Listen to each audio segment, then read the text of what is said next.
तर अंगणवाडी भरतीची जाहिरात निघालेली आहे. तर या भरतीची संपूर्ण माहिती आपण या व्हिडिओमध्ये पाहणार आहोत. तर हा व्हिडिओ तुम्ही शेवटपर्यंत पहा. तर इथं बघू शकता एकात्मिक बालविकास सेवा योजना प्रकल्पांतर्गत खालील ग्रामपंचायतीच्या महसुली गाव कार्यक्षेत्रात केंद्र शासनाच्या एकात्मिक बालविकास सेवा योजनेअंतर्गत रिक्त अंगणवाडीसाठी इथं भरतीची जाहिरात निघालेली आहे आणि त्यासाठी इथं पात्र उमेदवारांकडून अर्ज मागवण्यात आलेले आहेत. तर पदाचं जे नाव आहे तर ते आहे अंगणवाडी सेविका किंवा मदतनीस आणि या पदासाठीची तुम्हाला शैक्षणिक पात्रता आहे तर तुम्हाला इथं कमीत कमी 12वी उत्तीर्ण लागेल. तसेच या पदांसाठी तुम्हाला वास्तव्याच्या अटीत राहणार आहे.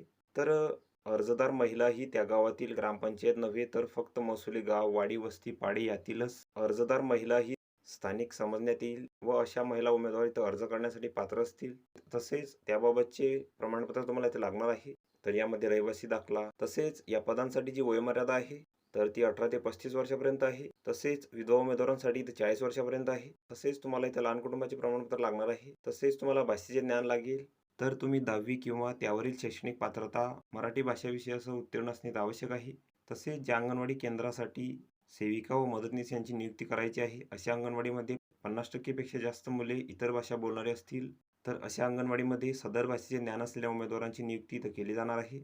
तसेच उमेदवार विधवा किंवा अनाथ असल्यास त्याबाबतचे तुम्हाला इथं प्रमाणपत्र लागेल आणि जर तुम्हाला कामाचा अनुभव असेल 2 वर्षाचा तर त्याबाबतचे पण तुम्हाला इथं प्रमाणपत्र लागेल. तसेच तुम्हाला जातीचे प्रमाणपत्र लागणार आहे आणि जर तुमच्या नावात बदल असेल तर त्याबाबतचे तुम्हाला राजपत्र किंवा त्याबाबतचा तुम्हाला इथं पुरावा लागणार आहे. तसेच या पदांसाठी तुमची इथं प्राथमिक गुणवत्ता यादी लागणार आहे. त्यानंतर हा भरतीसाठी अर्जाचा नमुना इथे दिलेला आहे. तर हा संपूर्ण अर्ज तुम्ही इथं भरून घ्यायचा आहे. इथं तुमचा फोटो चिपकवायचा आहे. इथं तुमची संपूर्ण माहिती भरायची आहे. त्यानंतर इथं तुमची शैक्षणिक माहिती भरायची आहे. तसेच या पदांसाठी तुमची इथं प्राथमिक गुणवत्ता यादी लागणार भरून घ्यायची आहे.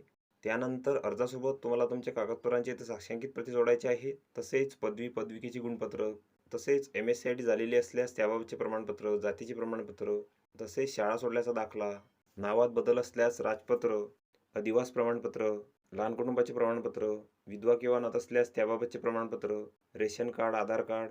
तर या सर्व कागदपत्रांच्या साक्षांकित प्रती तुम्हाला इथं अर्जासोबत जोडायच्या आहेत आणि तुम्हाला तुमची जी अर्ज आहेत तर ती इथं 4/3/2025 पर्यंत सादर करायची आहेत आणि अर्ज सादर करण्याचे जे ठिकाण आहे तर तिथे दिलेले आहे एकात्मिक बालविकास सेवा योजना प्रकल्प गोंदिया, तालुका जिल्हा गोंदिया.